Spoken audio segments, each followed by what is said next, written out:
Hello and welcome back to the Essex Allotment farm. It's spring finally, which means we need to crack on with some planting. Today I'm going to plant out some Serbian kale. I'll put it under netting, but first of all I've got to prep the bed, because where I want to put it is a really dry part of the farm.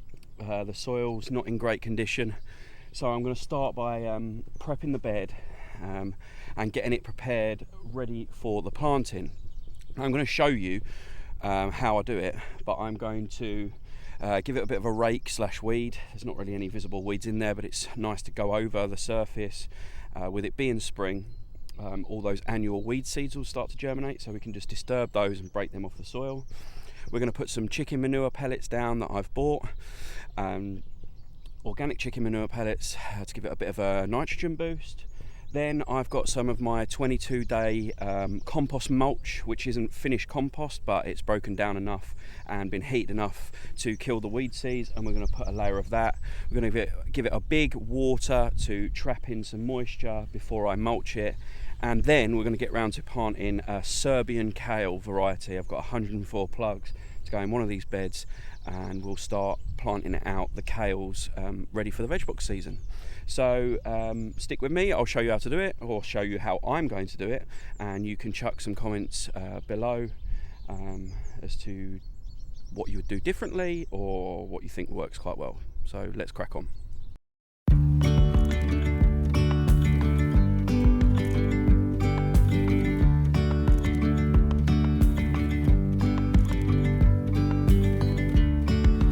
Yesterday there was sun and there was rain, beauty in the mundane.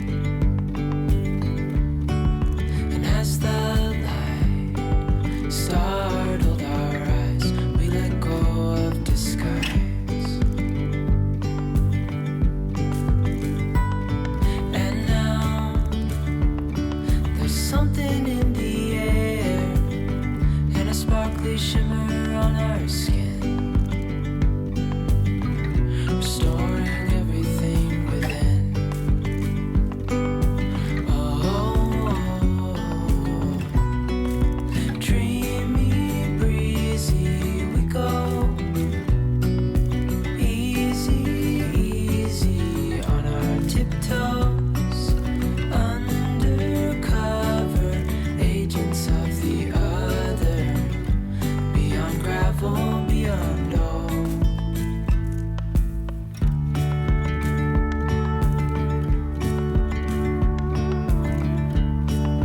Hand in hand, building castles out of sand, reaching for the grand. As willows align, we lose track of time. Head up high, now we climb. Oh,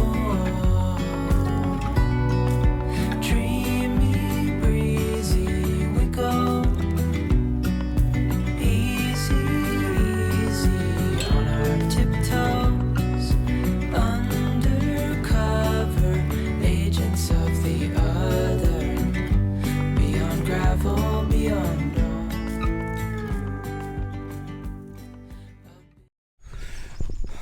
all. Okay, so that is the bed all prepped. As I said, raked, started to put some straw down in the paths, which I'll talk about a little bit later. Raked to weed and freshen up the bed, break up any clumps where it's very dry. Chicken manure pellets down. Then I gave it a good soak in and added then the 22-day compost mulch over the top of the beds. So we're ready to plant. So I'm just wandering to turn the water off, and then we'll get planting. Right, so we're going to get planting. All I've done, you can hardly see on this shot, but I'll show you up close in a minute. We've gone down and just checked my spacing. I'll count as I plant them how many I've managed to fit in. I've got a few spare in the tray down the bottom, just in case there's any issues when planting. They're quite fragile. I'm planting them out very small. And yeah, they've got some replacements if I snap some or whatever as I'm planting them out. These are going to go in really, really deep, and then I'm going to maybe even fleece the top of them to start off with. We shall see. But yeah, let me show you. Let's get planting. Nice shot for you. Right, all I use to plant little plug plants 104 is actually the bottom end of the trowel. I also use this for measuring the distance between each plant. So yeah, let's get cracking. Like I said, I planted this Serbian kale last year, and it got overrun by weeds a little bit, but it was pretty decent. It's a really heavy cropper and does well in the cold, hence the reason I'm planting it out quite early. It's more likely to survive these kind of temperatures. So yeah, all round really good kale. So yeah, it's really tasty. It's a prolific cropper, and yeah, it doesn't take much looking after. Just got to keep it weed free, this shit.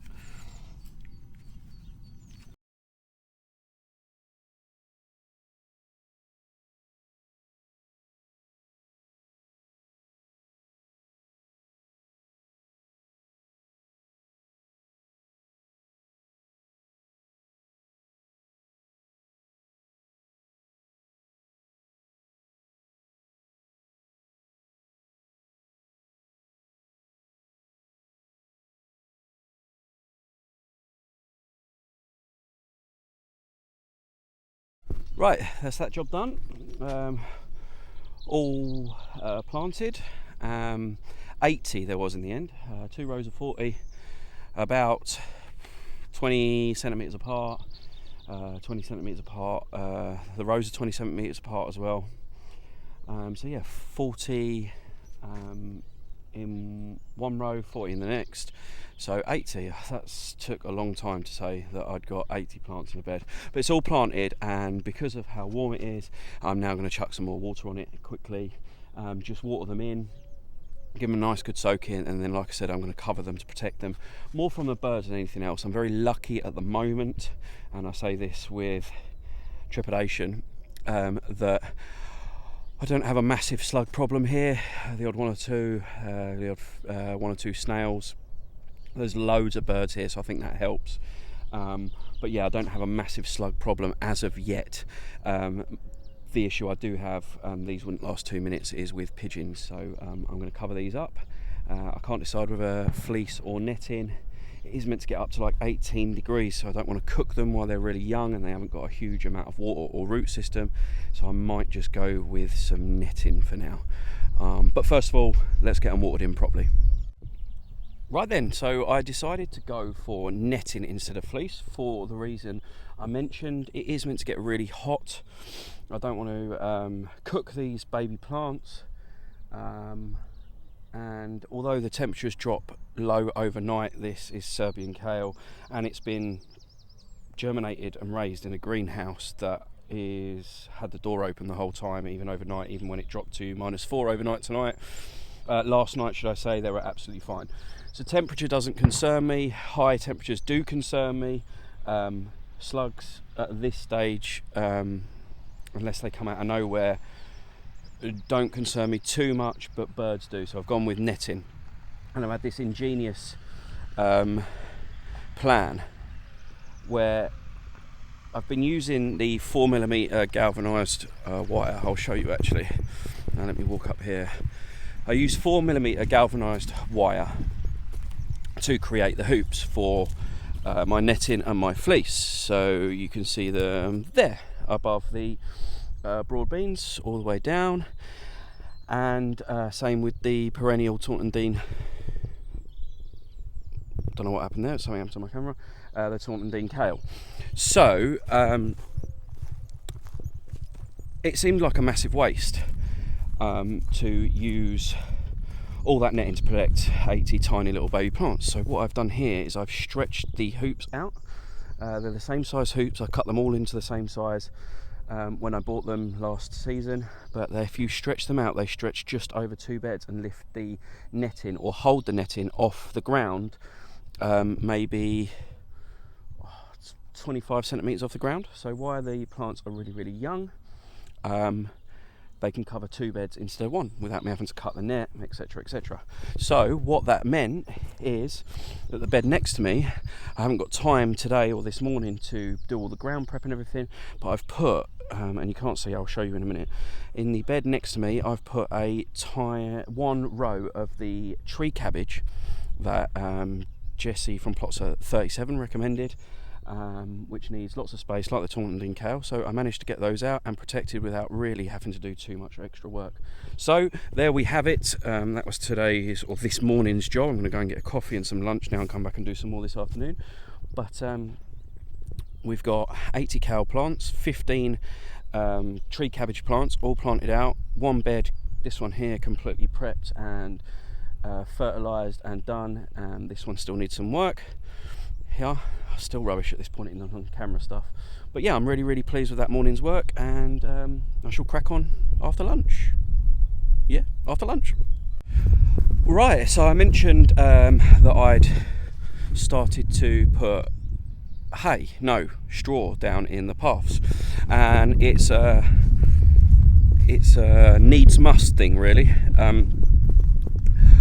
I can't get hold of wood chip. Seems that with everything that's going on, wood chip has become a bit of a commodity. Evidently power plants are using them where they burn your waste, etc, etc. So I don't understand exactly, but so I'm being told wood chip is now a bit of a commodity. Swap hands on the camera because I am getting tired. I can't do it left-handed.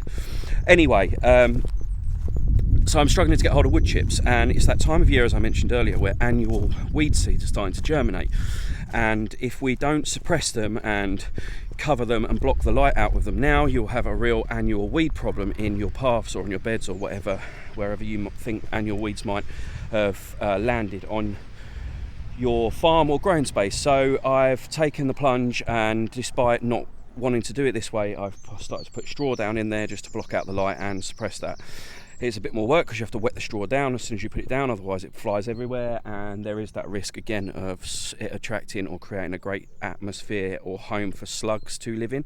But that's a risk I'm willing to take at the moment because I don't want to have to hoe my paths every week. So that's why I'm putting straw down in my paths. These are the remaining tree cabbage plants that I've got, which I'll put in another bed. They've got plenty of time to still grow in these cell trays. They're not getting too big for them, but I thought, as soon as I'd got the opportunity, I'd bung 15 of them out in the ground and see how they got on. So that's the kind of size that they've gone out in. I've tried to pick the bigger ones. Right, that's it for today's vlog. I'm going to love you and leave you. Going, like I said, grab some lunch and a coffee, and I shall see you in the next one. Thanks for joining me. Bye bye.